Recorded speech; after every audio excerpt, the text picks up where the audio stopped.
Продолжи судењето за адитив за злоупотребата на јавни набавки и перење пари при набавка на адитиви за јаглен за потребите на рек Битола и рек Осмамеј.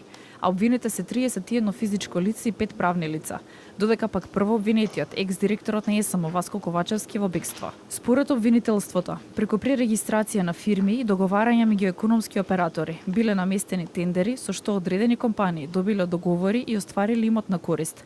Одрече се 400 милиони денари, а дел од нив, парите од сделките ги вратиле во Оптек и ги прикривале преку трансакции и подигнување готовина.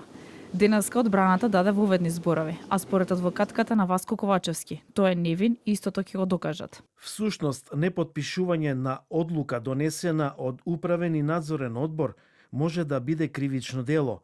Дел од одборот се 7 луѓе кои се назначени од владата. Мојата единствена вина е што сум од Неготино и председател на управен одбор. Одбраната на Васко Стефанов, поранешниот директор, вели дека обвинителството нема ниту еден доказ за злосторнички здружувања за набавка на адитиви во АДСМ, а со нивните докази истото ќе го побијат. Стефанов тврди дека нема вина. Обвинетиот не преземал ниту едно действие во насока на несовесно работење. Начинот на кој што било воспоставено работењето во АДСМ не му давало ниту право, ниту можност обвинетиот Васко како генерален директор и председател на управен одбор самостојно да носи одлуки во однос на инвестицијската програма и планот за јавни набавки. Одбраната на обвинетите во судницата посочија дека ќе достават вештачење и ќе докажат дека нивните клиенти не се сторители на овие кривични дела. И спроведувањето на јавната набавка е согласно сите законски процедури.